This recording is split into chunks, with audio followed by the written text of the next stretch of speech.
Acara ini dipersembahkan oleh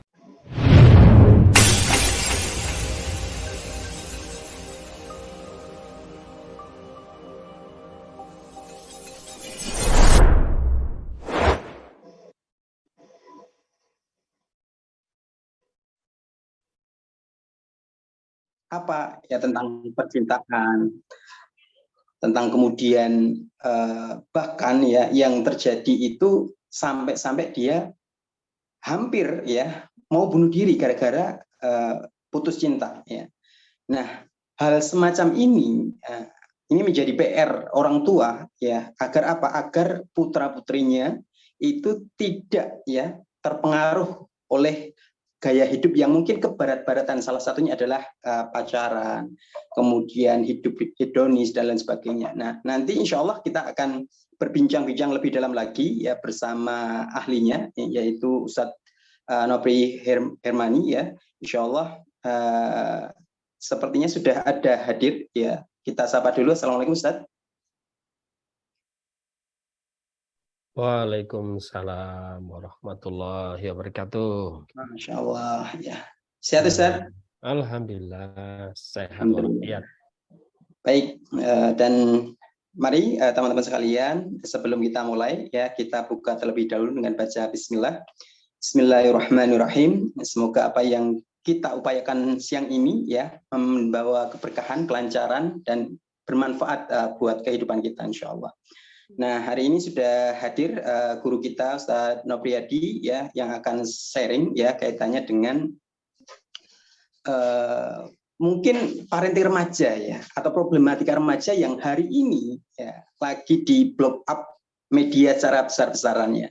Dan memang polanya seperti itu gitu ya. Nah, nanti kita akan tanya lebih jauh kaitannya dengan parenting remaja dengan guru kita. Baik, Ustadz, hari ini kan ada sosok remaja nih ya yang memang lagi diangkat oleh media ya. Dan kalau kita melihat ya kemarin-kemarin juga ya, itu juga polanya itu sama. Ya, yang diangkat media itu remaja yang mungkin gaya hidupnya itu adalah gaya hidup yang bukan dari Islam gitu loh. Kebarat-baratan ya, entah itu dia galau karena pacaran, karena putus cinta ya, atau kemudian hidupnya dengan hidup glamor mungkin atau hedonis ya, yang mungkin masih hangat ya kemarin Citayam ya. Nah, itu kan menggambarkan apa ya, karakter remaja kita ternyata masih seperti itu ya. Dan ini justru malah dimanfaatkan oleh media ya untuk mungkin mendatangkan pundi-pundi rezeki ya, bagi mereka gitu ya, seperti itu. Nah, nanti kita akan bahas ini Ustaz, bagaimana sih tanggapan Islam ya kaitannya dengan hal tersebut ya. Tapi sebelum mengarah ke sana, mungkin bisa diceritakan Ustaz kaitannya dengan pola pendidikan ya untuk anak-anak dengan untuk remaja itu apakah sama atau berbeda Ustaz? Dan kalau berbeda mungkin bisa di-sharingkan ke teman-teman sekalian bedanya seperti apa agar para bunda dan ayah ini tahu ya bagaimana dia harus mendidik anak remajanya. Ternyata kalaupun itu berbeda ternyata ada strategi yang mungkin ya ini bisa mengatasi problematika mereka ya, seperti itu Ustaz. Monggo Ustaz. Ya, saya ingin menyapa dulu ya, jamaah Salis Group. Ya, Assalamualaikum. bincang-bincang bareng Ustaz. Ya, waalaikumsalam warahmatullahi wabarakatuh. Ya, bunda sekalian, grup Salis yang berbahagia. Alhamdulillah Allah memberikan nikmat yang berlimpah. Allah memberikan nikmat iman Islam, kesehatan, banyak lagi nikmat-nikmat yang lain yang Allah berikan pada kita semua ya. Dan saya bergembira pada hari ini bisa diskusi terkait masalah ada apa dengan remaja kita. Mulai tadi yang disampaikan Ustadz Wahono, pertanyaannya apakah sama mendidik remaja itu dengan mendidik anak-anak gitu ya. Kalau dari sisi kewajiban bagi orang tua, kita memang punya kewajiban yang sama, bahwa kita punya kewajiban mendidik anak kita, terutama orang tua. Dari sisi kewajiban itu sama, bahwa kita adalah mendidik anak kita yang masih anak-anak maupun masih remaja. Allah SWT berfirman dalam Al-Quran, rajim, ya ayyuhalladzina amanu qu anfusakum wa ahlikum naro wa quduhan nas wal hijarah. Jadi, hai orang yang beriman, jagalah dirimu dan keluargamu dari api neraka yang bahan bakarnya adalah manusia dan batu. Ini jelas sekali ya. Dan apa namanya, ayat ini kalau dibedah lebih lanjut itu lebih kepada ayatnya laki-laki. Jadi mendidik anak ini tanggung jawabnya bapak-bapak. Baik anaknya masih kecil maupun masih sudah remaja. Nah, kalau mendidiknya apakah sama? Tentu objek yang dididik itu berbeda. Ada samanya, ada bedanya. Samanya apa? Samanya adalah secara konten, ketika kita mendidik anak kita, yang utama kontennya itu adalah konten Islam. Baik masih kecil maupun sudah besar. Dari sisi kita secara konten. Mungkin dari sisi penyampaian, dari sisi proses komunikasi kepada anak yang masih anak-anak dengan yang sudah remaja itu tentu berbeda.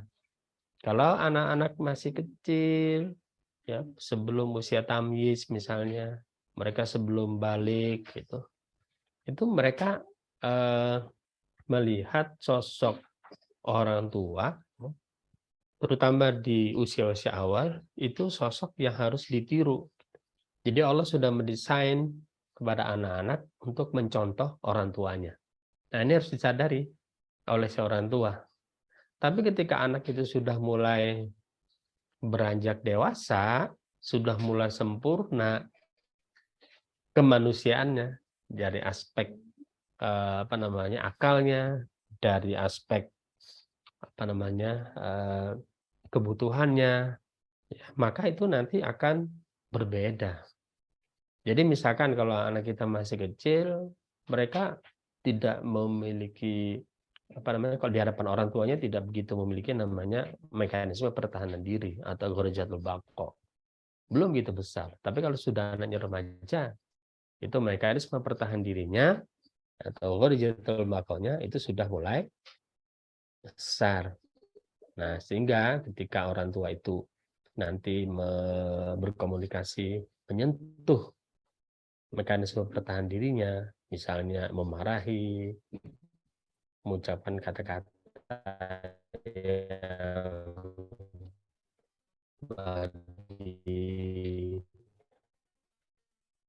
dia itu merendahkan, pasti akan muncul rasa tidak suka.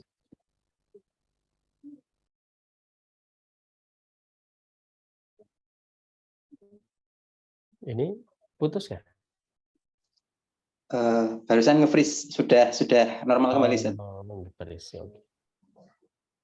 Itu.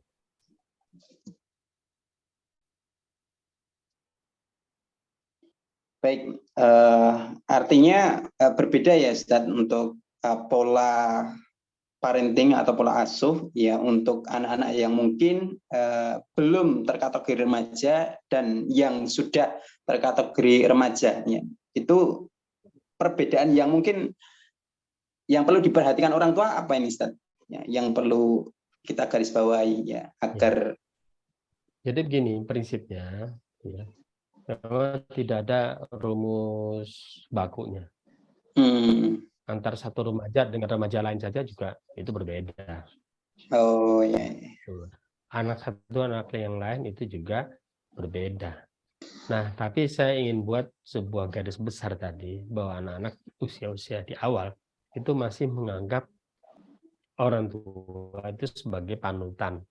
Orang tua itu menjadi model.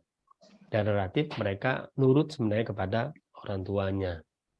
Saya kasih catatan ini menurut itu kalau memang secara umum ya, akan menjadi anak-anak itu sudah mulai memberontak, mungkin juga mulai emosional, bisa jadi usianya masih anak-anak.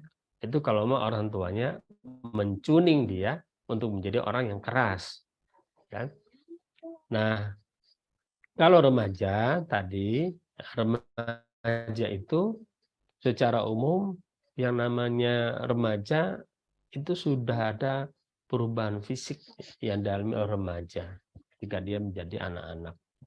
Jadi perubahan fisik itu kemudian membuat naluri yang mereka miliki, ya, bahkan kebutuhan fisik juga itu memang berubah.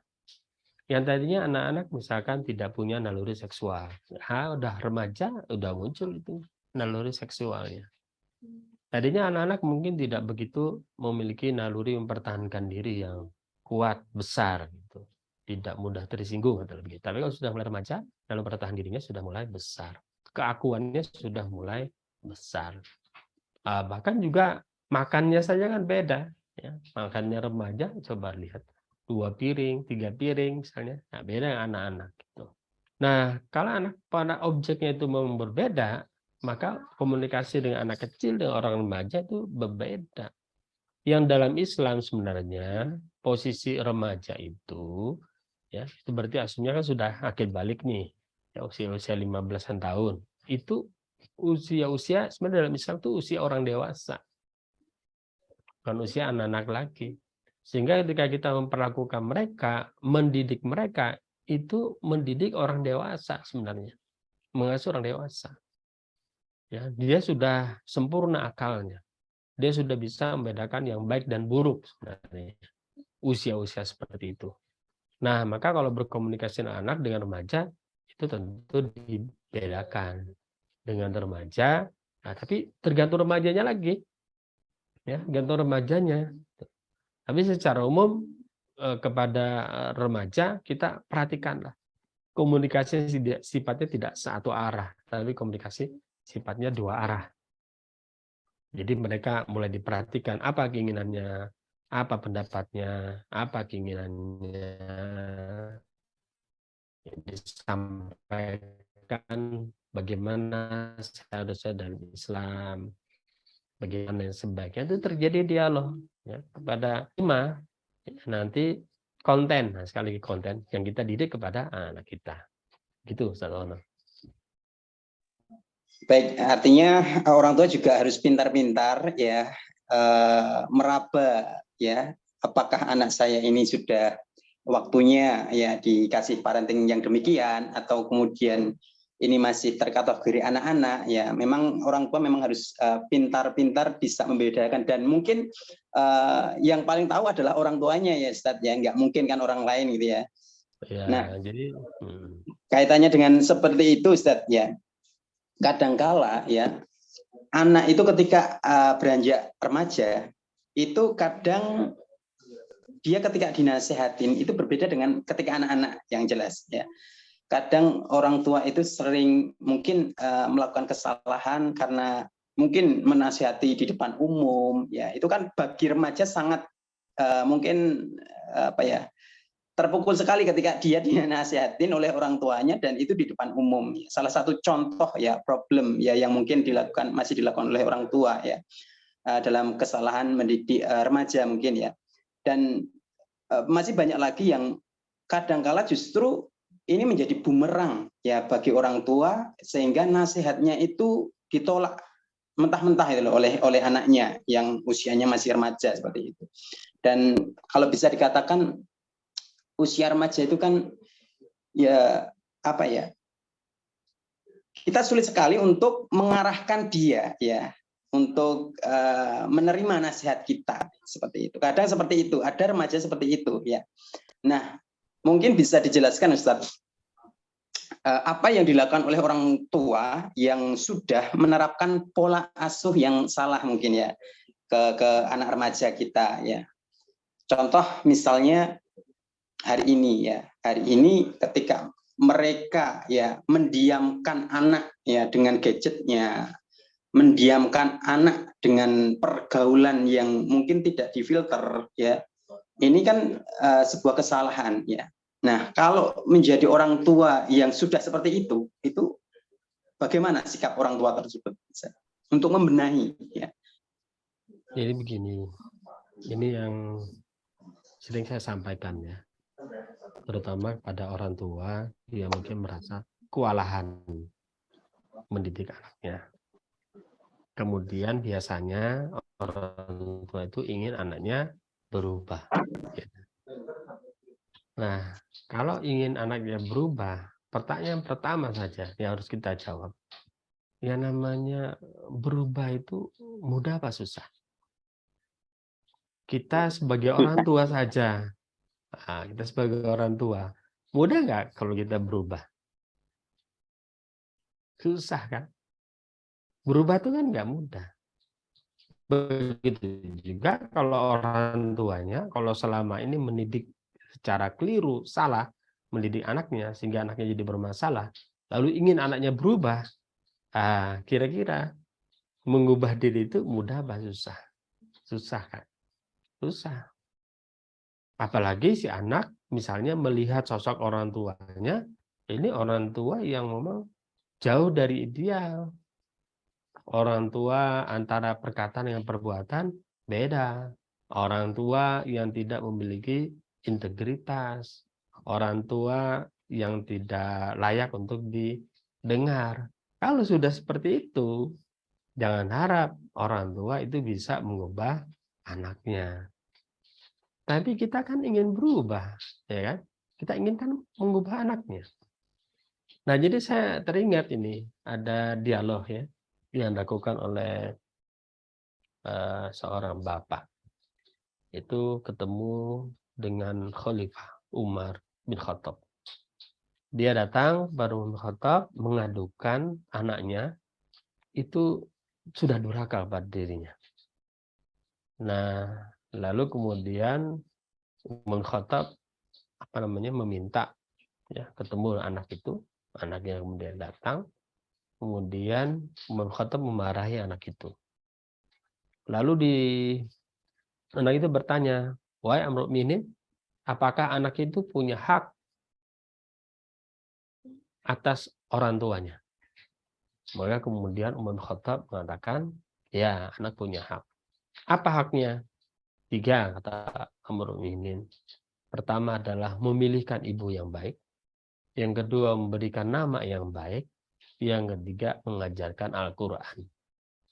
Lalu kemudian si anak itu mengatakan, wahai mukminin, orang tua saya, orang tua ini bapaknya ya, itu tidak melakukan satupun dari 3 hak itu. Pertama, dia yang hamba sahaya, budak hitam hamba budak hitam hamba sahaya, dan beragama Majusi. Yang kedua, dia memberikan namaku Ju'lan, kumbang. Yang ketiga, dia tidak mengajarkan satu huruf pun yang ada di dalam Al-Quran. Ketika Umar mendengar pernyataan dari si anak ini, maka Umar kemudian menoleh kepada orang tua ini. Wahai Bapak, ketahuilah kamu telah mendurhakai anakmu sebelum anakmu mendurhakai kamu. Dan kamu telah berbuat tidak baik kepada anakmu sebelum anakmu berbuat tidak baik kepadamu. Apa pelajaran yang ada dari sini?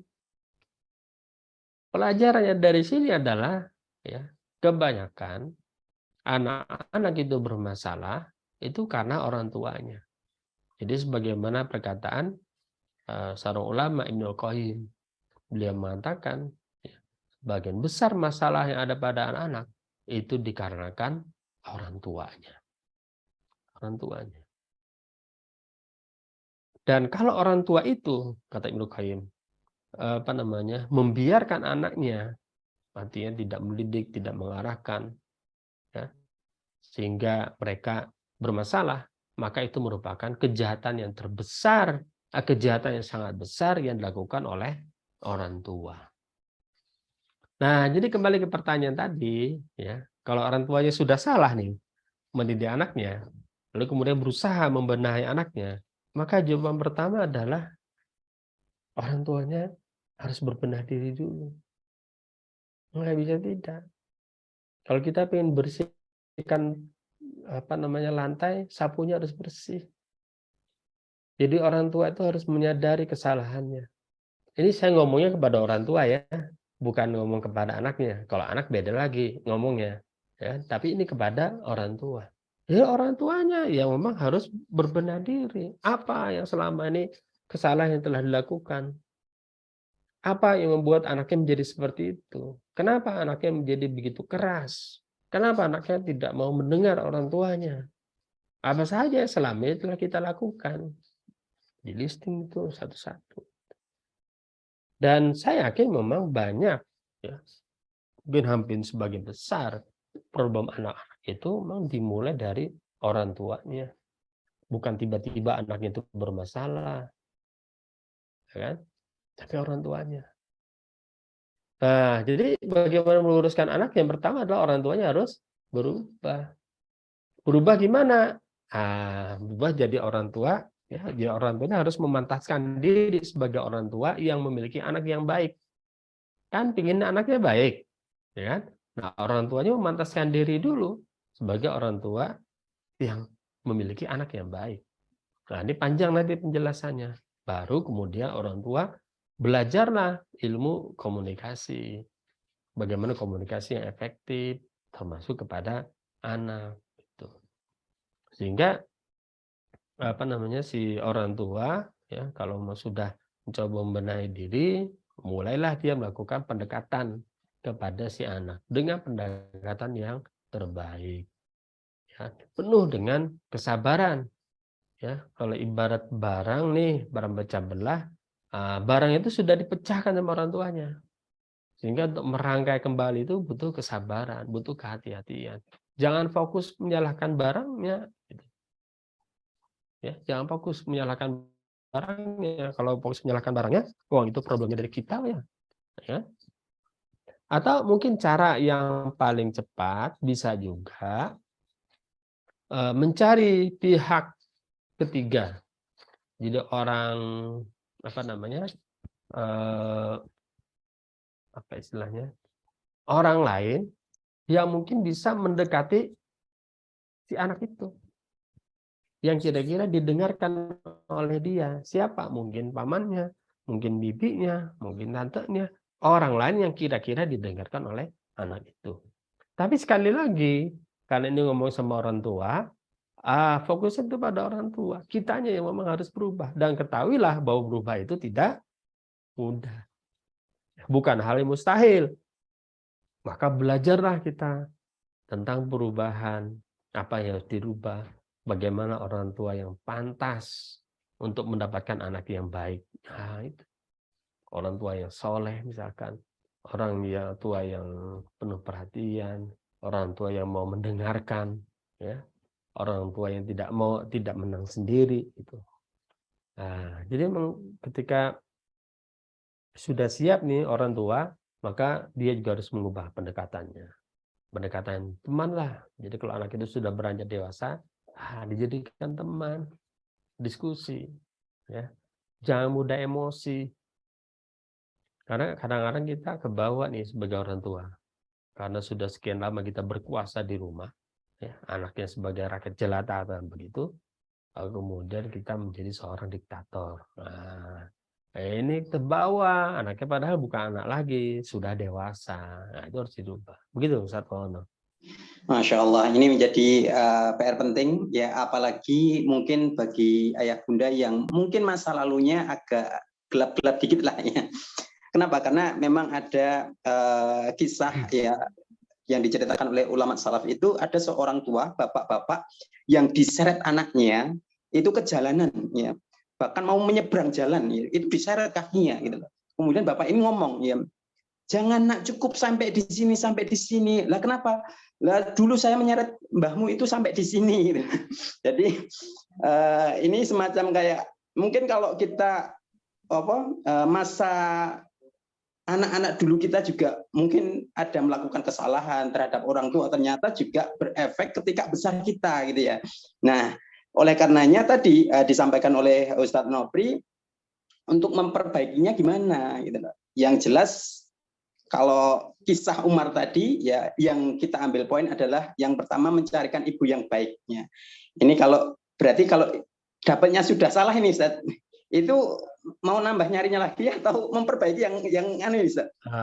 Kalau sudah salah ya bisa nambah lagi. Nambah lagi, Masya Allah. Tapi itu bisa nambah masalah. Masya Allah. Iya kan, karena milihnya salah gitu kan. Ya, Berarti yang bermasalah itu bukan istrinya, suaminya yang milih yang salah. Nanti kalau penyelesaiannya nambah lagi, si suaminya yang bermasalah. Ya. Gimana? Ustadz Wahana malah lari ke sana, materinya beda itu. Itu tema ini soalnya mencari ibu yang baik ini Ustaz kontennya. Ya. Yang kedua ya, tadi nama yang baik ya. Ini harus diperhatikan kepada orang tua ya, agar apa? Agar anak-anaknya itu memang tidak salah ya. Yang ketiga adalah apa tadi Ustaz? Memberikan nama yang baik. Memberikan nama yang baik, ibu, kemudian pendidikan ya tadi mengajarkan Al-Qur'an, Masya Allah ya. Ini perlu menjadi catatan kita sebagai orang tua. Mungkin ya ini pentingnya ilmu sebelum amal ya. Artinya kita kalau mau menikah mungkin ilmu-ilmu ini yang kita harus kuasai terlebih dahuluan seperti itu. Baik, menarik sekali Ustaz untuk bincang-bincang pada siang hari ini ya. Kembali ke materi yang viral tadi Ustaz ya. Ini ada sosok remaja yang lagi diangkat oleh media nih ya. Yang mungkin karena dianya itu apa ya istilahnya mendapat masalah problem berupa putus cinta ya. Akhirnya bahkan ada sempat ya yang di media itu diceritakan bahwa dia sempat mau kemudian bunuh diri ya, setelahnya seolah-olah pupus harapannya untuk kemudian hidup ya. Nah, hal-hal yang semacam ini ternyata masih banyak Ustadz ya di remaja-remaja kita, dan ini menjadi PR ya orang tua juga ya. Bagaimana harus kita bersikap agar anak-anak kita itu ya levelnya sudah nggak seperti itu gitu loh. Jadi ya mereka sebagaimana para sahabat dulu ya, remajanya itu ternyata menjadi panglima, remajanya ketika itu menjadi pemimpin ya, itu kan keren-keren ya seperti itu. Itu bagaimana dalam Islam Ustadz menanggapinya? Ya memang pendidikannya itu dari awal ya, pendidikannya itu memang dari awal, dari kecil itu yang harus dibenahi. Cuma kalau melompat ke remaja, ya lompat ke remaja itu harus dipahami nggak mudah merubahnya. Pertama tadi sudah saya tekankan, yang berubah pertama kali itu adalah orang tuanya dulu. Ya. Katakanlah orang tuanya sudah berubah kan, ini berarti orangnya sudah berubah. Orang tuanya sudah soleh, orang tuanya sudah sabar, orang tuanya sudah pantas menjadi model. Ini tidak otomatis anaknya berubah, ya. Tapi paling tidak ada modal, ini menjadi modal bagi orang tua untuk berkomunikasi dengan si anak.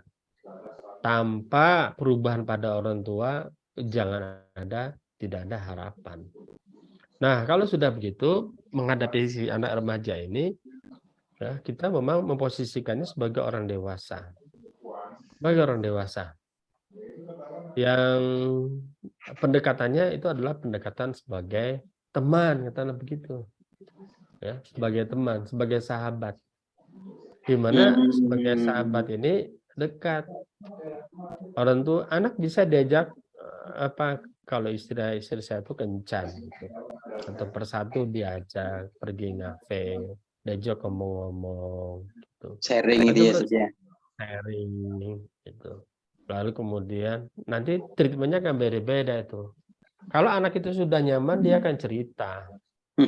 Makin banyak kita mendengar, nanti akan semakin semakin besar pula peluang dia akan mendengarkan kita.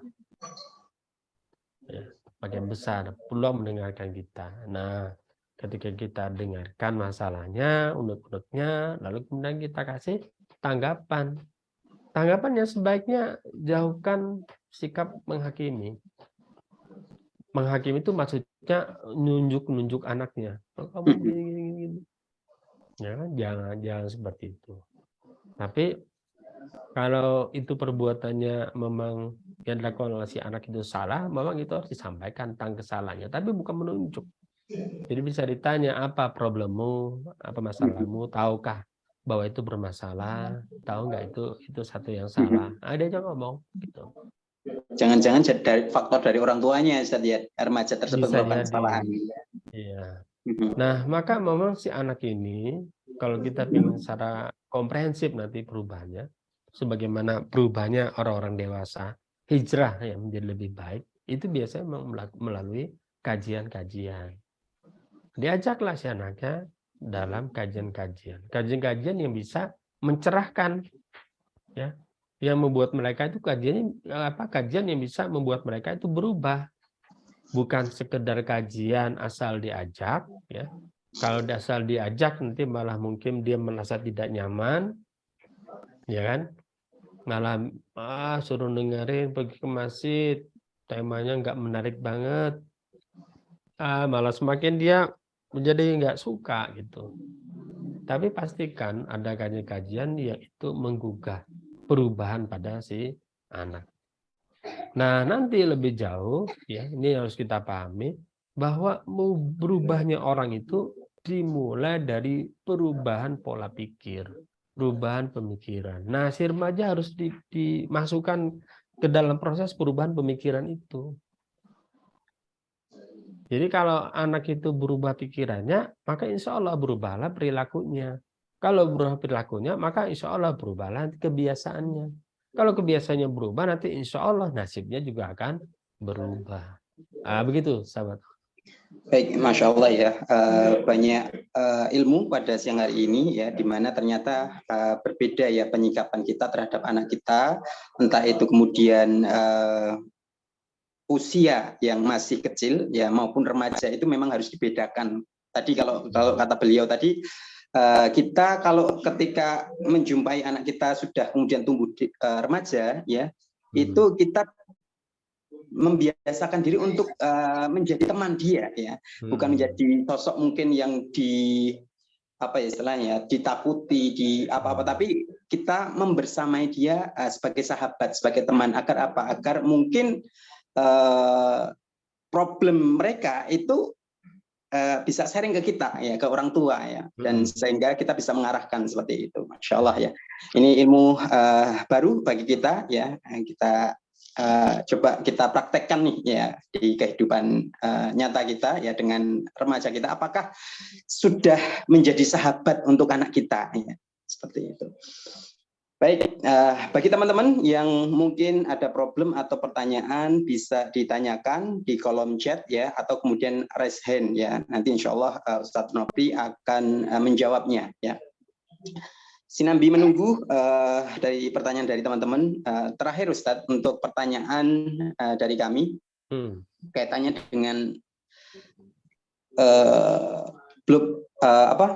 yang kesalahan remaja hari ini ya, kesalahan remaja hari ini, atau kemudian hari ini kan gampang viral Ustaz,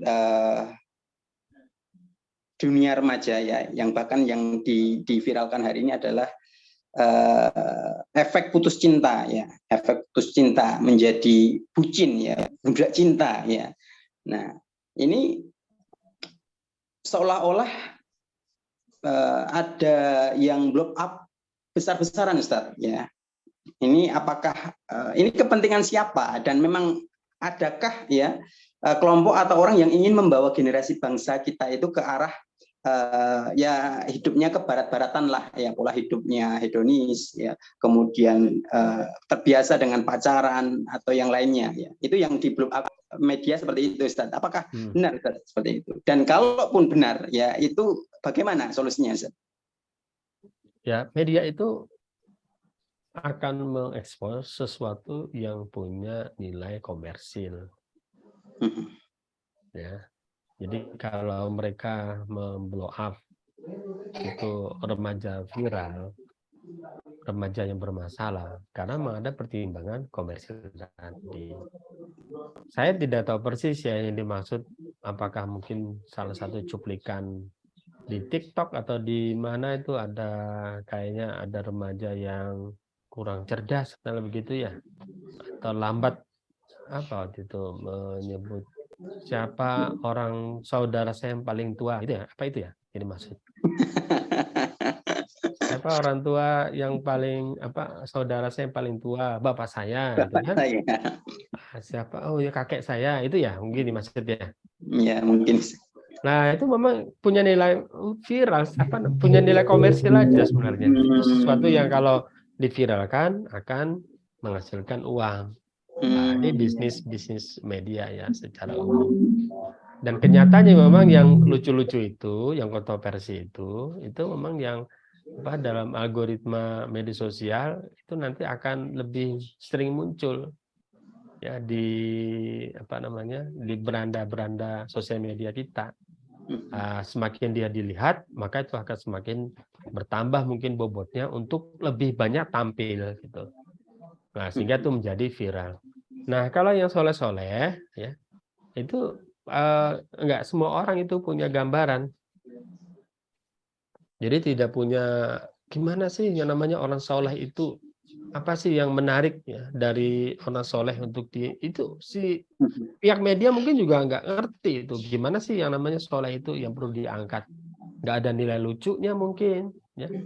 Nggak terlalu datar lah kira-kira begitu. Nah, maka akhirnya memang media tidak melirik gitu. Jadi sekali lagi kalau bicara masalah media itu lebih kepada ya apa namanya kepentingan bisnis. Begitu. Baik. Dan ternyata media itu juga tidak memperhatikan efek yang ditimbulkan gitu ya, Ustaz. Oh, Asal nggak itu perlu. mendatangkan materi, ya udah ambil gitu ya, tanpa Iya, memperhatikan efek dari enggak, generasi tersebut ya, seperti enggak, itu. Nah, enggak. ini penting sekali ya untuk kita tahu agar ya seperti inilah media kita ya. Ternyata yang diangkat di media itu bukan yang kemudian yang rajin ngaji, yang kemudian soleh ya, tapi ternyata yang ya receh-receh lah yang kemudian diangkat. Nah, ini menjadi mungkin apa istilahnya? Penilaian ya karakter terhadap generasi kita ternyata masih sangat rendah sekali ya. Ini PR kita bersama untuk kemudian mengangkat ya generasi kita untuk menjadi generasi yang terbaik ya. Baik, selanjutnya Ustadz ada pertanyaan. Ustadz Nopri ya, di lingkungan kampus sendiri itu pacaran sudah menjadi hal yang umum. Terkadang kita bingung ingin bertoleransi atau menjaga batas pergaulan. Bagaimana tips lebih bijak menanggapi hal seperti ini? Iya. Dari Mas Rahid ya. Ini remaja atau Wah ini bapak-bapak ya? Kayaknya anak kampus ini, Ustaz. Anak kampus. Mas-mas Ya. kampus ini ya. Ya. Oh, remaja. Remaja, Ya. Ustaz. Ini bukan orang tua ya. Ya, ini sudah Nah, mainnya dari kampus ini, Masya Allah. jadi jadilah high qualified jomblo. Jomblo berkualitas tinggi. Masya Allah. Ini saya waktu ngajar agama itu selalu, ya bahkan nggak cuma ngajar agama, di kelas saya kalau mengajar apapun, mahasiswa sudah tahu tuh, kalau Pak Nopri itu mengajak mahasiswanya untuk menjadi high qualified jomblo. Jomblo berkualitas tinggi, yang nggak peduli, ya, tidak peduli, tidak terpengaruh, tidak mau terjebak pada pergaulan yang haram. Pacaran itu hukumnya haram, maka tidak mau mendekati pacaran. Dan itu harus jadi kebanggaan. Ya, harus jadi kebanggaan. Kenapa? Karena yang dicari itu adalah ridho dari Allah, bukan yang lain. Bukan yang lain. Kemarin saya telepon anak saya yang di Jepang ya. Nah, saya di Jepang, kemudian dia cerita ada temennya orang Indonesia dan orang Vietnam itu putus pacaran ya. Kalau nggak salah perempuannya itu orang Indonesia, laki-lakinya orang Vietnam. Jadi orang Vietnam itu ya ke kosan anak saya gitu. Lalu kemudian saya tanya, oh pacaran ya gitu. Kalau kamu apa namanya gimana gitu? Lupa saya pertanyaan saya. Ya intinya begini yang sampai anak saya adalah dia itu jomblo ya jomblo karena memang dia paham pacaran itu haram ya dan dia katakan ya dia bangga dengan kejombloannya. Wah saya malah bangga Abi gitu ketika orang lain pacaran nah dia jomblo sendiri dia bangga karena dari kecil itu memang diajarkan tentang pergaulan halal dan haramnya. Nah maka di kamus tadi Mas Rahid jadi high qualified jomblo nanti high qualified jomblo itu akan mendapatkan high qualified jomblowati ya. Jadi jomblowan, jomblowati yang berkualitas tinggi. Yang kalau kuliah ya orientasinya adalah belajar, prestasi yang tinggi. Nanti insya Allah akan mendapatkan pasangan juga yang baik, gitu. Ya, karena paham bahwa yang namanya aktivitas pacaran itu mendekati zina. Sementara Allah memerintahkan kepada kita, wala taqrabuz zina. Ya, janganlah kamu mendekati zina. Maka kita peganglah kebanggaan kita sebagai high qualified jomblo tadi. Nah, begitu. Baik, syukran Ustaz untuk jawabannya. Selanjutnya dari Mas Afwan Ansori ya. Alhamdulillah. Oh ini Bapak ya, Bapak Afwan ya. Alhamdulillah anak kami perempuan remaja 14 tahun sekolah di pondok pesantren ya. Hanya saat pulang liburan bertemu dengan teman dan saudara yang biasanya menggunakan HP bebas, bermain TikTok dan lain-lainnya. Otomatis dia jadi terpengaruh dan ikut-ikutan baik dari berpakaian yang tidak syar'i dan jauh dari kebiasaan waktu di pondok. Bagaimana kita menjaganya karena bersikap terlalu tegas dan keras, takutnya dia menjauh dari kita sebagai orang tua. Mohon tipsnya Ustaz. Ya, maka ini memang perlu pembicaraan dengan si anak. Nah, maka bab yang paling utama ya, yang mesti dimiliki oleh anak-anak itu adalah bab kalau di buku saya ya, nih. Karena ini pas sekali nih ya. Kalian promosi ya. Nah, ini. Waktu itu ini ada bab tentang prestasi entah nak prestasimu itu. Nah, ini babnya tentang prestasimu itu. Suatu saat saya memanggil anak-anak saya yang sudah mendekati balik waktu itu ya. Sudah satu balik, satu mendekati balik. Lalu kemudian saya tanya pada anak saya, apa prestasi pertama yang utama, nah, pertama dan utama itu apa namanya yang harus diraih seorang muslim? Itu pertanyaan saya. Ini pertanyaan terbuka, dia bisa menjawab apa saja. Nah, jawabannya saya menunggu jawaban itu agak tegang juga karena saya sedang menguji apa namanya hasil didikan saya. Karena pertanyaan itu nggak pernah saya ajarkan jawabannya apa.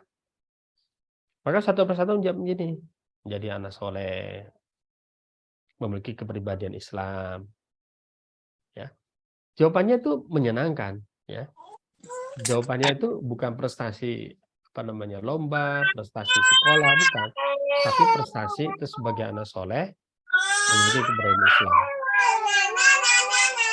Nah, maka ya kemudian saya sampaikanlah kepada anak-anak prestasi pertama yang utama bagi seorang muslim itu adalah keterikatan kepada syariat Allah.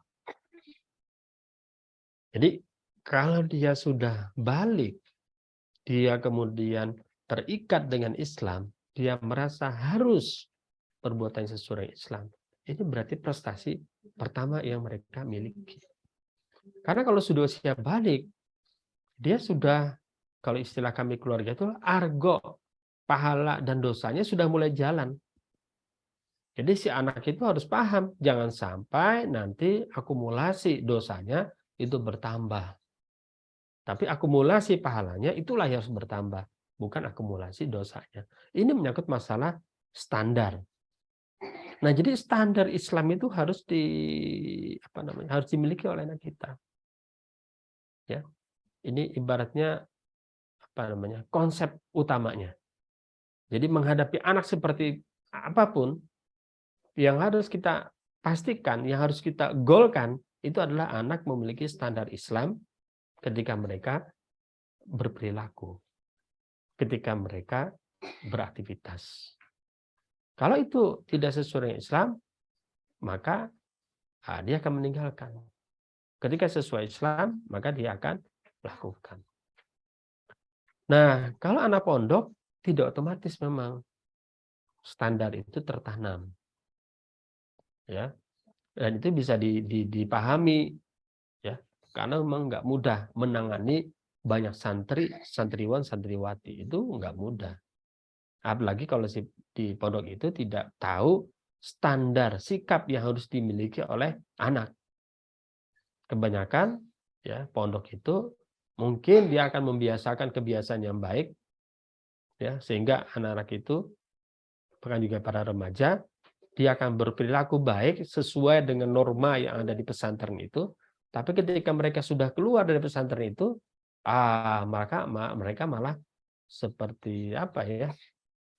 Seperti Burung yang lepas dari sangkarnya, lepas ya. dari sangkarnya. Malah menjadi bebas gitu. Kenapa? Karena ketika di pesantren tidak ditanamkan tentang standar itu.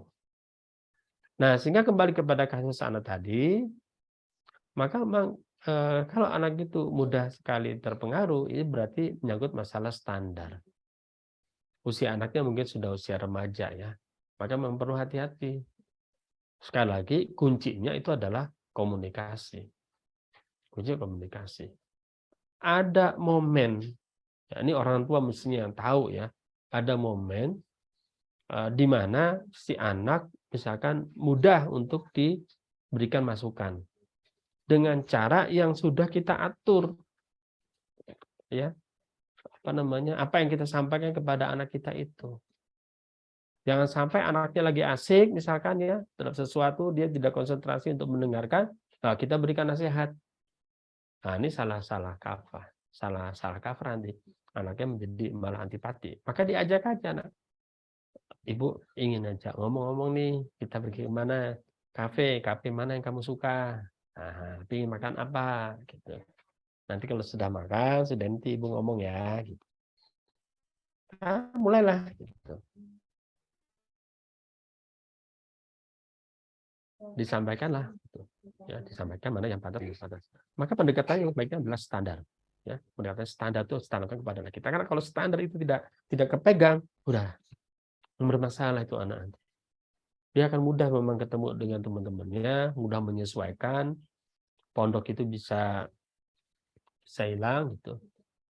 Lalu kemudian juga mungkin penting sekali lagi itu diajak ikut kajian. Nah, kajian yang tadi bisa membangun standar Islam dalam diri mereka. Ya. Dan itu biasanya tertib kajian itu. Nah, kenapa saya ngomong seperti ini? Ya, karena saya dulu juga berubah ketika standarnya berubah. Dengan kajian yang secara sistematis diikuti. Mulai dari akidah, cabang-cabang akidah, konsekuensi akidah, ketika hukum syara, syariat, dan seterusnya. Itu ada standar materi yang memang itu harus dimiliki, ya, sehingga pola pikir kita memang terkonstruksi secara sistematis sesuai dengan Islam. Karena kebanyakan kita belajar Islam itu apa istilahnya? Materinya tercerai-berai, ya. Tidak bisa kita hanya sekedar hafalan tercerai-berai kita, sehingga kita itu tidak terstruktur, ya, berpikirnya sesuai dengan Islam. Nah, maka ini memang harus diajak itu anaknya, ya, mengkaji Islam sehingga proses berpikirnya bisa lebih terstruktur. Gitu. Baik, Masya Allah ya. Begitu untuk Bapak Afan ya, untuk jawaban dari beliau. Lanjut Ustaz, dari Ibu Astri ya, Ummu Zahwa ya. Assalamualaikum warahmatullahi wabarakatuh. Waalaikumsalam Waalaikumsalam warahmatullahi warahmatullahi wabarakatuh. wabarakatuh. Di tengah gempuran pemikiran buruk saat ini, seperti LGBT dan lain sebagainya, bagaimana cara kita mencari tahu apakah anak kita terpapar atau tidak? Ya, anaknya pendiam, di rumah terlihat baik-baik saja. Baiknya seperti apa memulai menggali pandangan anak remaja yang pendiam tentang sesuatu hal? Ya, jazakallah khairan, Ustaz. Ya, jadi terkait masalah LGBT ini memang dahsyat sekali, ya, dahsyat sekali. LGBT itu sudah merupakan harokah, ya, sudah merupakan gerakan. Dia akan terus bergerak, menyebarkan propaganda, menyebarkan opini tentang LGBT itu, lalu kemudian mereka juga melakukan pengkaderan, ya. Dan yang mudah terlihat, misalkan itu nanti mudah ya terpapar itu justru orang-orang yang agak terpelajar, itu agak mudah. Misalkan mahasiswa gitu, yang punya banyak masalah. Dari mana pintu masuknya? Pintu masuknya adalah pada pemikiran. Pada pemikiran. Ini panjang ya ceritanya.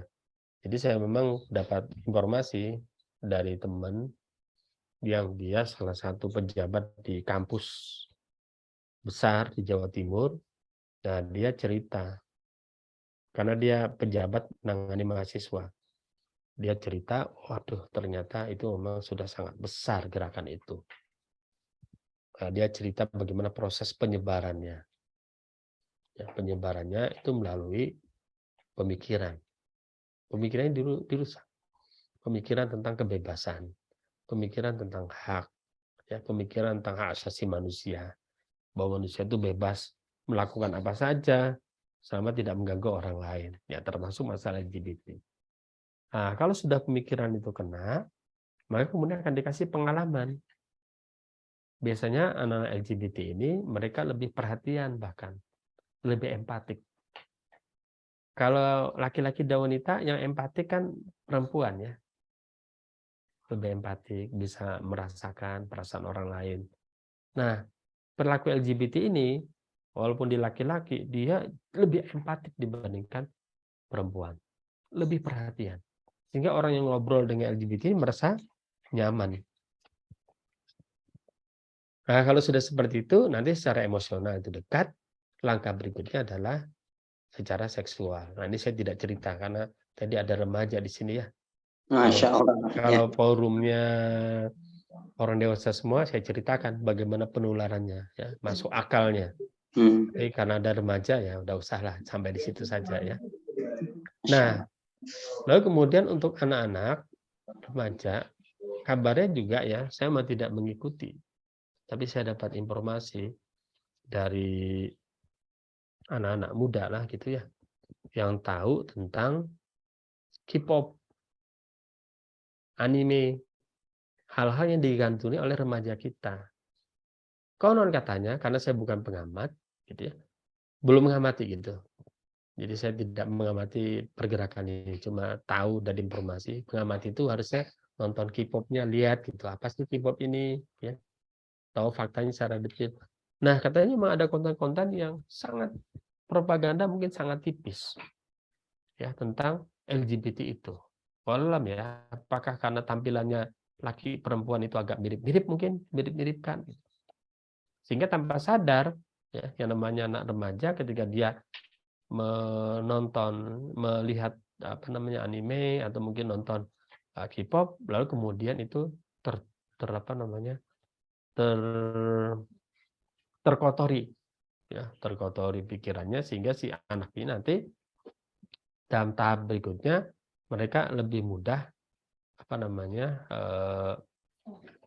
terjebak dengan perilaku LGBT ini. Nah, lalu bagaimana kita mengamati anak kita itu apakah LGBT atau tidak? Yang jelas kita jangan suudzon ya. Jangan semua anak kita di rumah baik-baik lalu kemudian kita khawatir karena ada yang ada di sana. Yang perlu orang tua tahu itu adalah bagaimana pergaulan anak kita. Kenalilah teman-temannya siapa, ya. Kalau kita tidak tahu, nah itu berarti salah kita, gitu. Karena tidak serta-merta si anak itu pendiam, lalu kemudian kita curigai, katakan ya LGBT gitu. Walaupun curiganya mungkin berapa persen gitu, enggak begitu. Kalau selama lingkungannya baik, kalau selama ini pendidikan kita baik, kalau selama ini apa yang dia tonton baik, maka insya Allah dia akan baik. Nah, kalau ternyata ada faktor-faktor yang tidak baik, temannya katakanlah bermasalah, temannya katakanlah ada LGBT, atau yang dia tonton itu adalah tayangan-tayangan yang bisa mengarahkan perilaku anak remaja menjadi LGBT, barulah mulai diajak ngomong. Nah, bagaimana ajak ngomong yang baik itu? Kan pingin anaknya curhat. Pastikan anaknya curhat dengan nyaman, tidak tertekan. Pergi ke tempat yang enak, ngafe bareng, lalu kemudian ibunya mungkin ya, ini ibu biasanya yang lebih dekat. Ibu kemudian bercerita tentang masa mudanya seperti apa. Jadi teman gitu. Karena kita ingin mengukur anak kita nih. Kita kan mengukur anak kita itu dengan lingkungannya dulu. Apa yang ditonton, apa yang dibaca, apa yang dilihat, apa yang jadi temannya. Kalau sudah itu aman, udah jangan dicurigai. Kalau itu ternyata tidak aman, nah berarti memang kita mulai bicara pandangan dia tentang tadi. Jadi kondisikan ya agar anak itu bisa curhat dengan lebih leluasa kepada kita. Nah, di sana nanti kita bisa mengukur. Kalau sudah nyaman diskusinya, nanti bisa nanya kepada anaknya, menurutmu seperti ini apa gitu. Tentang perilaku LGBT, apa yang kamu tahu tentang LGBT ya. Anaknya pendiam saat. Nah, berarti memang tugas pertama adalah buat anaknya ngomong dulu. Ya, buat anaknya ngomong. Anak-anak itu kalau punya masalah dia pasti pengen curhat kok. Sependiam-pendiamnya anak.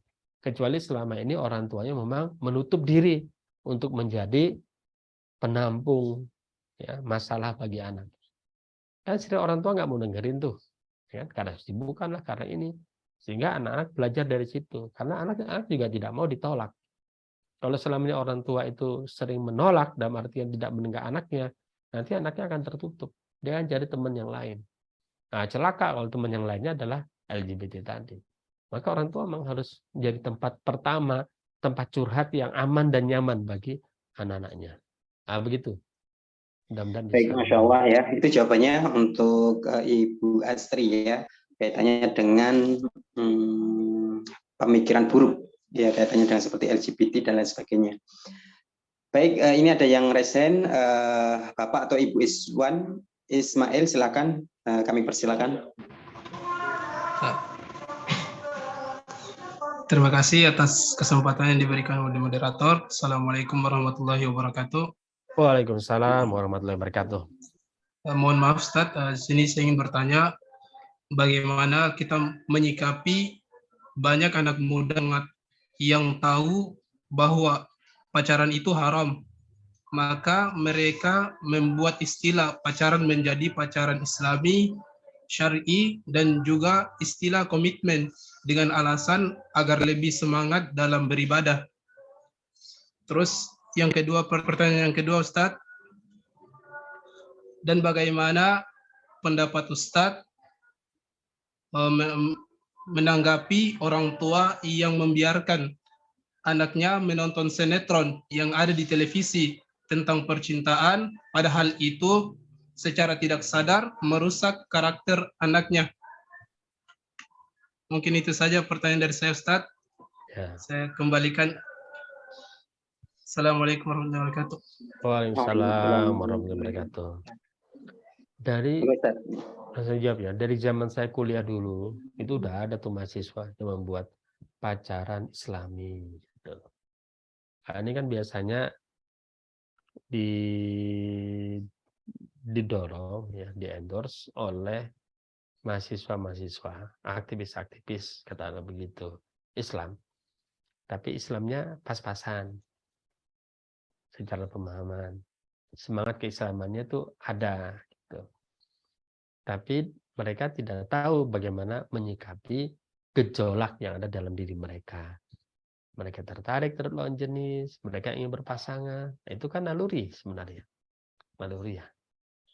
Maka bagaimana titik tengahnya? Nah, jalan keluarnya adalah cari jalan tengah. Ya, pacaran itu tidak apa namanya dibatasi sehingga pacarnya tidak melanggar syariat. Nah, mungkin begitu. Nah, yang jelas apapun itu ya, yang namanya Islam itu sudah mengatur bagaimana caranya menyalurkan gejolak-gejolak perasaan cinta, perasaan seksual itu dengan cara yang halal. Dalam Islam tidak dikenal apa namanya komitmenan, lalu kemudian pacaran sesuai syariat itu enggak ada dalam Islam.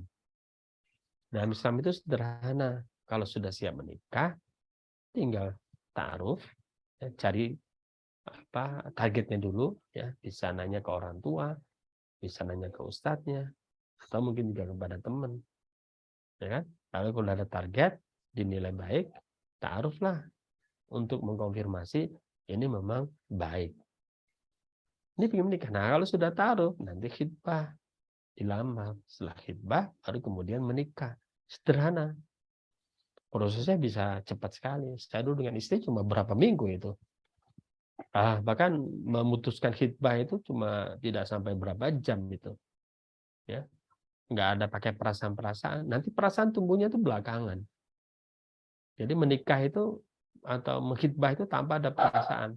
Perasaan jatuh cinta, perasaan ya bucin-bucin itu nggak kena. Jadi memang menikah, ini bagus nanti jadi ibunya anak-anak. Nah, kira-kira begitu. Dan karena paham bahwa mekanisme cinta itu seperti apa munculnya, maka enak saja. Nanti munculnya belakangan. Karena tahu mekanismenya cinta itu seperti apa. Nah, ini perlu ilmu nih anak-anak muda kita ya. Perlu ilmu agama sekaligus ilmu tentang manusia. Nah, jadi sekali lagi terkait masalah pacaran Islami nggak ada dalam Islam. Ya, ini tadi ingin cari jalan tengah sebenarnya. Kemudian yang kedua, nonton sinetronnya ada pencitraan, ini akan mencuning.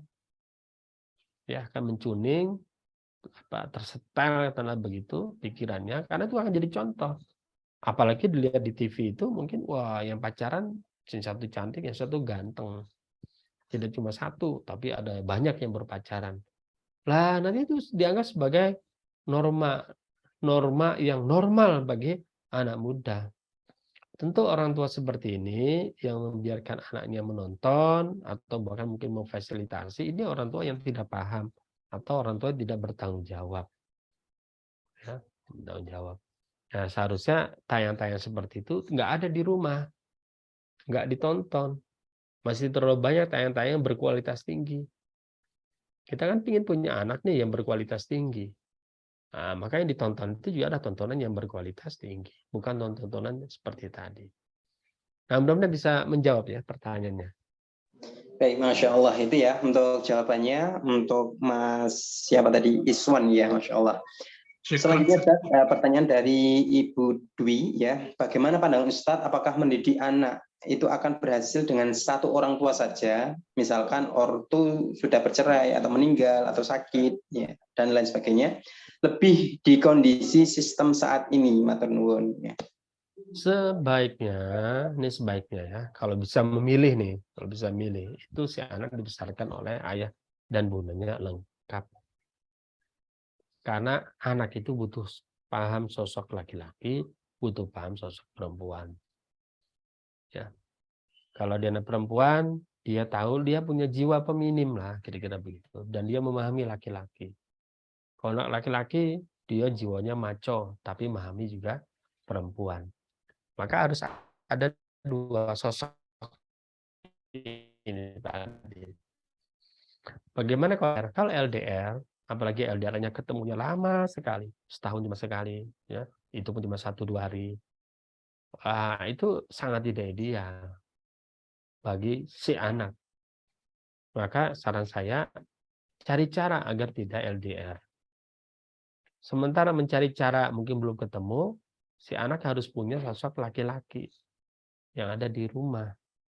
Bisa mungkin kakeknya, mungkin juga menjadi omnya, ya, adik, kakak, ibunya, dan begitu, yang kira-kira pantas untuk dicontoh oleh anaknya, yang kira-kira bisa jadi model laki-laki.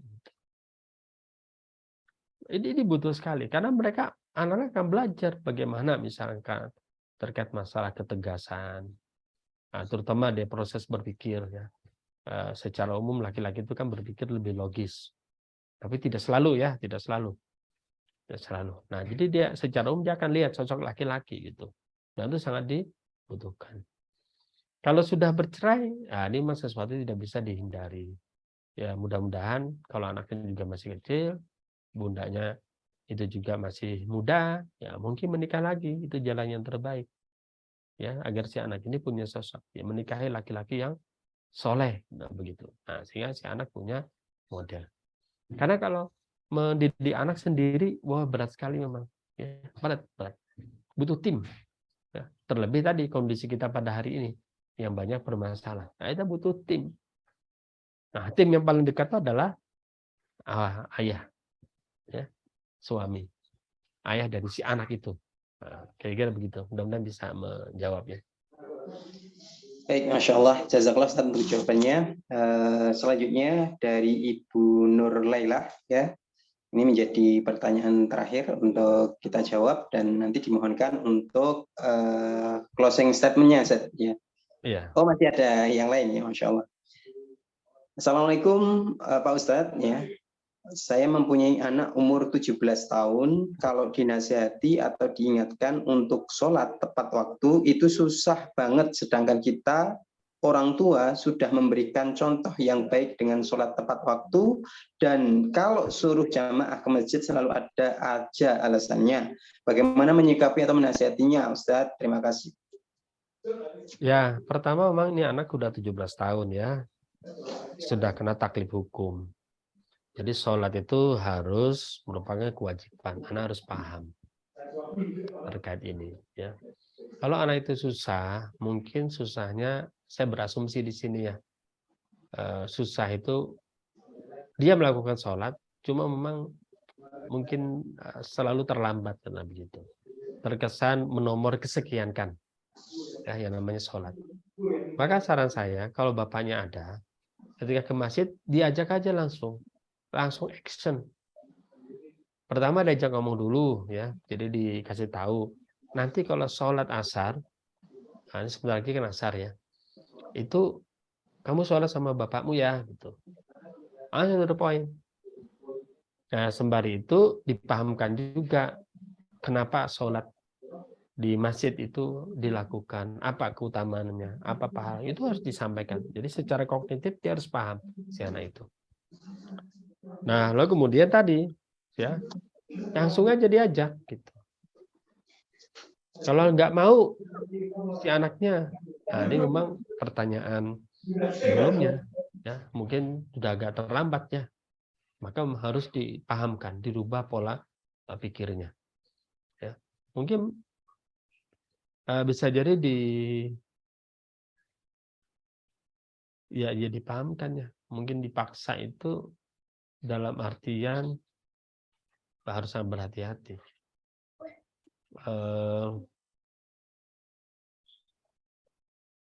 Karena kan ada yang mengatur begini, si anak ini butuh orang tuanya, butuh uang jajan misalnya, ya. Untuk tahap awal sih mungkin bisa, tapi tidak bisa diandalkan. Artinya uang jajan akan diberikan kalau si anak memenuhi tadi, ya, sholatnya di masjid, sholat tepat waktu. Kalau enggak dikasih, misalnya begitu. Tapi ini harus hati-hati, ya, hati-hati. Jangan sampai nanti si anak itu memilih sholat atau tidak itu karena uangnya. Nah, ini repot sekali. Kalau si anak merasa tidak butuh uang, maka dia tidak sholat. Ya. Jadi ketika anak itu sholat, saya asumsi anaknya sholat ya, cuma agak susah ya. Itu berarti memang dikuatkan tentang pemahaman, dikaitkan dengan akidah. Kenapa sholat? Sholat merupakan kewajiban. Sholat pahala dari Allah. Kemudian perlahan diarahkan lagi tentang keutamaan sholat. Terutama sholat di awal waktu. ya, sholat di masjid. Maka contohnya tadi bapaknya langsung aja diajak, ya, diajak. Itu kira-kira dalam menjawabnya. Baik, selanjutnya Ustadz, untuk dari Imu Askana, pertanyaan, Assalamualaikum Ustadz, gimana mengarahkan anak prabalik agar bisa konsisten sama aktivitas kewajibannya seperti sholat? Yang tadi ya sudah dijelaskan, mungkin ini prabaliknya, ya. Karena terkadang harus selalu diingatkan. Terus kemudian bagaimana untuk anak yang berumur 25 tahun, tapi masih belum bisa bertanggung jawab terhadap dirinya. Jadi kalau mau apa-apa selalu meminta pada orang tuanya. Apakah secara umur sudah berkewajiban menafkahi dirinya atau masih di bawah ortunya? Itu anak laki-laki ya Ustaz. Jadi anak prabalik ini berarti dia belum balik ya? Ini berarti dua pertanyaan yang kayaknya berbeda.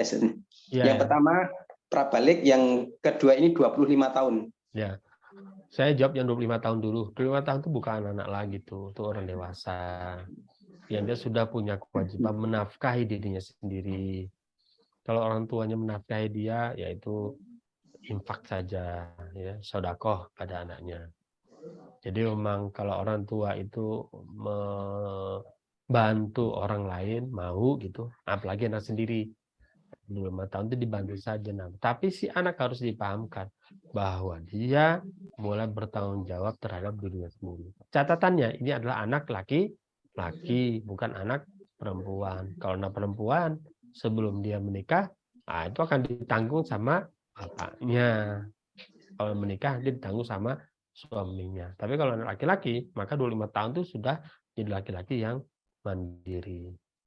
Nah, maka saya memang kepada anak-anak memang saya arahkan mereka yang laki-laki itu setelah lulus SMA itu mandiri, ya. Kuliah itu bahkan saya dorong mereka dapat beasiswa sehingga mereka menjadi laki-laki yang bisa menafkahi dirinya sendiri.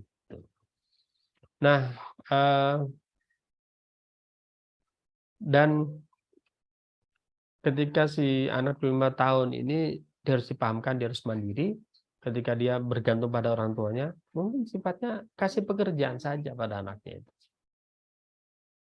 Ya, untuk nafkahi dirinya. Mungkin bisa dengan pola dikasih pekerjaan. Apa yang harus dia kerjakan gitu.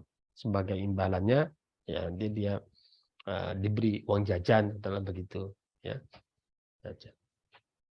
Tapi memang si anak harus paham, sehingga memang dia merasa harus segera untuk mandiri. Dan kalau bisa dikasih jalan, ya, orang tua kasih jalan bagaimana dia bisa mandiri, kasih pekerjaan, ya, dikasih bisnis atau segala macam. Kemudian masalah anak prabalik, ya, anak prabalik, ya mereka memang harus kalau diharuskan konsisten, dia belum balik, tapi dia dipaksa seperti anak balik. Sholatnya harus di masjid. Kalau tidak ke masjid dimarahi. Ini si anak belum balik kok. Dalam begitu. Dia belum punya kewajiban. Maka di posisi-posisi prabalik ini harus dikuatkan pemahaman. Dan tunjukkan contoh. Dan diajak. Jadi 3 itu. Kuatkan pemahaman, berikan contoh, lalu kemudian diajak. Diajak itu dikondisikan. Kalau sholat, misalnya sholat bersama yuk sama Abi, naik mobil, naik motor, sholatnya bersama. Ya. Nah, sehingga nanti harapannya seiring dengan waktu, lalu kemudian diajak ngomong. Ya. Kalau saya dulu menyiapkan anak-anak biar sholatnya di masjid, sebelum mereka balik, ya memang saya ajak mereka. Saya biasakan. Saya pastikan dulu misalnya tidurnya harus di awal waktu. Karena belum balik nih. Sehingga nanti pagi bangunnya itu subuh. Sehingga anak itu diajak pergi ke masjid. Di tengah perjalanan diajak ngomong anaknya tentang keutamaan sholat di masjid. Atau bahkan ketika pulang dari masjid diajak ngomong dalam likok kecil, likok keluarga. Disampaikan tentang keutamaan sholat di masjid, sholat tepat waktu. Jadi itu tadi, kita kasih model, kita kasih contoh, kita kasih pemahaman, lalu kemudian kita ajak. Jadi kita bangun sistem di rumah sehingga si anak akan melakukan itu. ya. Jadi dan dia tidak melakukan sendiri, tapi melakukan bersama orang tuanya. Gitu. Nah, mudah-mudahan bisa menjawab. Baik, Masya Allah ya. Dan ini menjadi pertanyaan terakhir, Ustaz. Artinya ini menjadi akhir diskusi kita ya kaitannya dengan parenting remaja. Nah, kita mintakan nanti Ustaz Nopri untuk menutupnya dengan closing statement ya, agar kita lebih apa istilahnya bergunalah ya bagi anak-anak kita dalam hal pendidikan ya. Dan sebelum itu bagi para penanya ada voucher nih dari sponsor ya, yaitu voucher pembelian argan oil ya atau sabun ya. Ini ada voucher 10.000, silakan kalau mau dimanfaatkan ya, silakan hubungi admin Salis Group ya.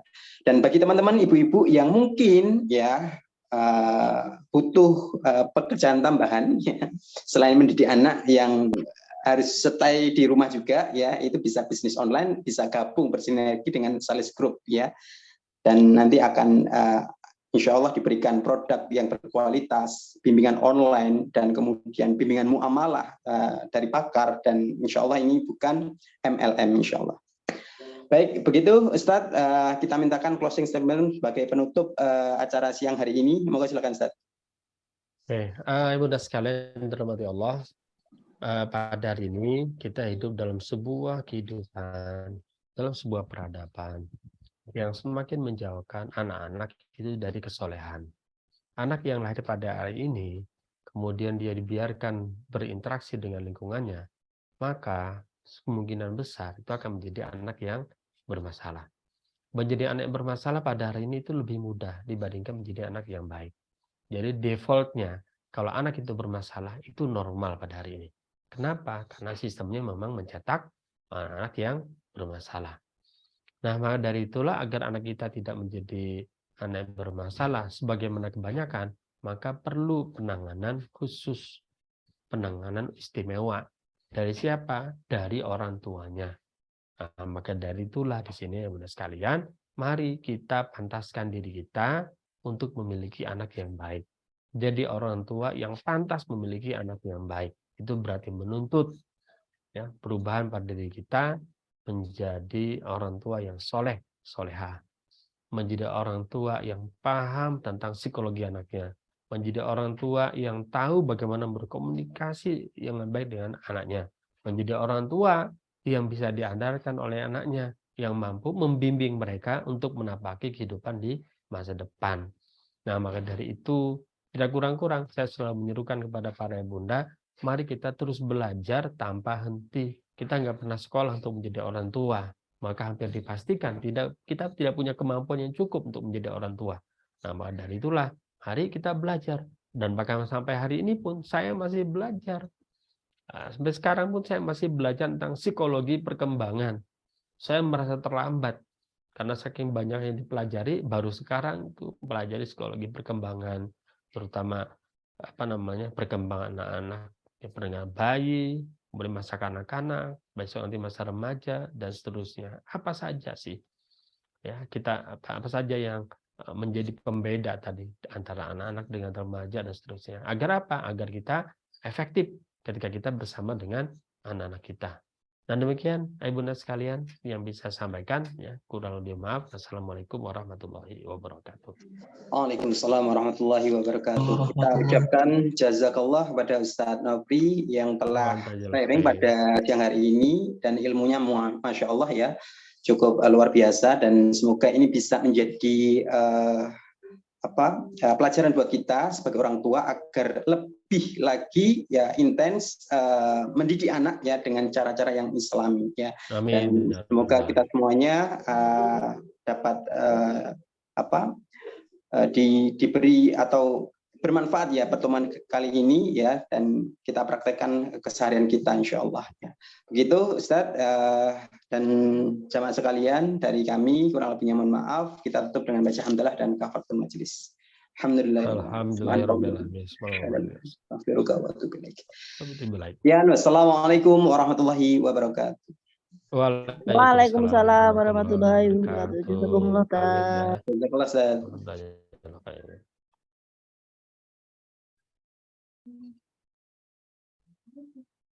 Mm-hmm.